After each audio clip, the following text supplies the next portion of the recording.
पैसा बचाना बज़ाहिर तो ये एक बहुत सीधा साधा काम लगता है ना?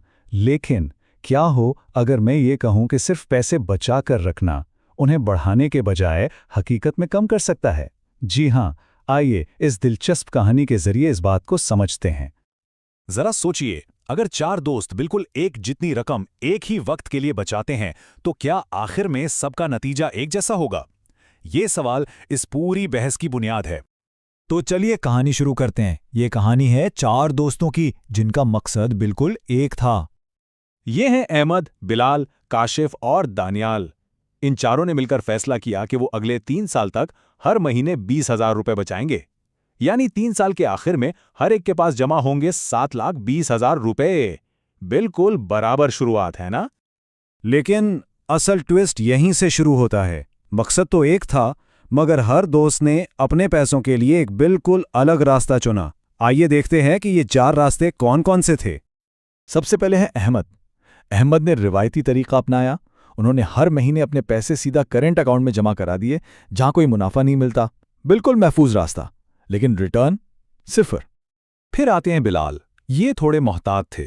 उन्होंने अपनी रकम एक सेविंग अकाउंट या फिक्स्ड डिपॉजिट में रखी, जिससे उन्हें सालाना 12 से 15% तक मुनाफा मिला। अहमद से तो एक कदम आगे, लेकिन सवाल यह है कि क्या ये काफी था? हमारे तीसरे दोस्त काशिफ ने एक मुतवाज़न रास्ता चुना। उन्होंने अपने पैसे मुख्तलिफ म्यूचुअल फंड्स में लगाए। अब म्यूचुअल फंड्स का मतलब यह है कि उनके पैसे किसी एक जगह नहीं, बल्कि बहुत सी कंपनियों में थोड़े थोड़े करके लग गए।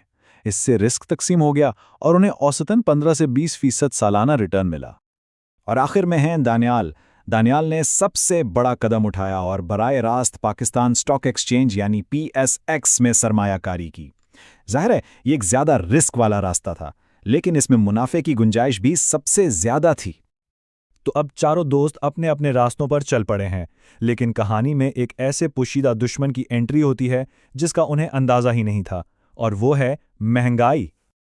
आखिर ये महंगाई है क्या?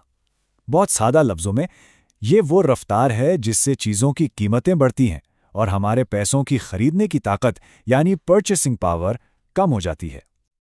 और जिन 3 सालों की हम बात कर रहे हैं, पाकिस्तान में महंगाई की औसत शरह क्या रही?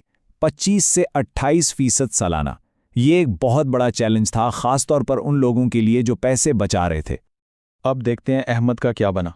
ये नतीजा वाकई चौंका देने वाला था।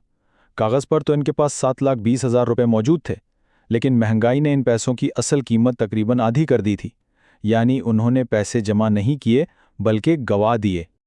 और बिलाल का क्या? इनको 15% मुनाफा तो मिला, लेकिन जब 25% महंगाई सामने खड़ी हो तो क्या होता है? इनके पैसों की भी असल कुव्वत खरीद कम हो गई।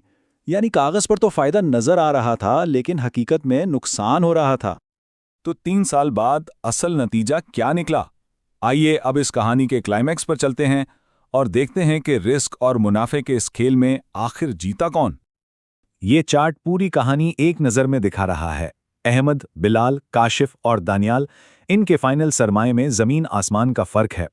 कुछ रास्ते बहुत आगे ले गए, जबकि कुछ तो वहीं छोड़ गए जहां से सफ़र शुरू हुआ था, शायद उससे भी पीछे। आइए ज़रा इन नंबर्स को तफसील से देखते हैं। अहमद के पास 7,20,000 ही रहे, जो कि एक बड़ा नुकसान था। बिलाल 9 लाख तक पहुंचे, लेकिन महंगाई की वजह से उनकी कुव्वत खरीद भी कम हुई। काशिफ ने तकरीबन 10 लाख बनाए और वो महंगाई को हराने में कामयाब रहे। लेकिन असल फातेह दानियाल थे। उनकी रकम बढ़कर तकरीबन 15 लाख तक पहुंच गई। उन्होंने ना सिर्फ महंगाई को शिकस्त दी, बल्कि अपनी दौलत में हकीकी इजाफा भी किया। तो इस पूरी कहानी का सबक क्या है? बहुत सादा।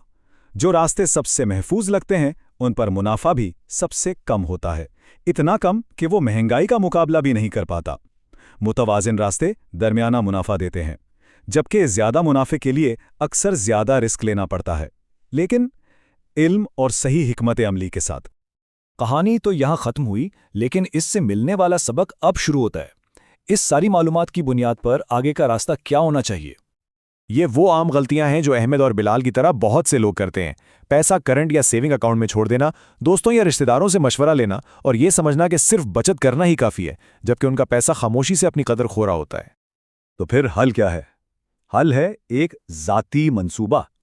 क्योंकि हर शख्स की उम्र, आमदनी, माली आदाफ और रिस्क बर्दाश्त करने की सलाहियत मुख्तलिफ होती है। इसलिए एक ही फॉर्मूला सब पर लागू नहीं हो सकता। A one size fits all approach यहां बिल्कुल काम नहीं करती। और इसीलिए एक तजुर्बाकार मालियाती मशीर यानी फाइनेंशियल कंसल्टेंट की ज़रूरत पड़ती है। कोई ऐसा जो आपके मकासद को समझे, रिस्क का सही अंदाज़ा लगाए और एक ऐसा प्लान बनाए जो सिर्फ आपको डूबने से ना बचाए बल्कि आगे लेकर जाए। तो आखिर में ये एक सवाल है जिस पर गौर करना बहुत ज़रूरी है। किसी की मेहनत की कमाई इन 4 में से किस रास्ते पर है? क्या वो वाकई बढ़ रही है या खामोशी से अपनी कद्र खो रही है?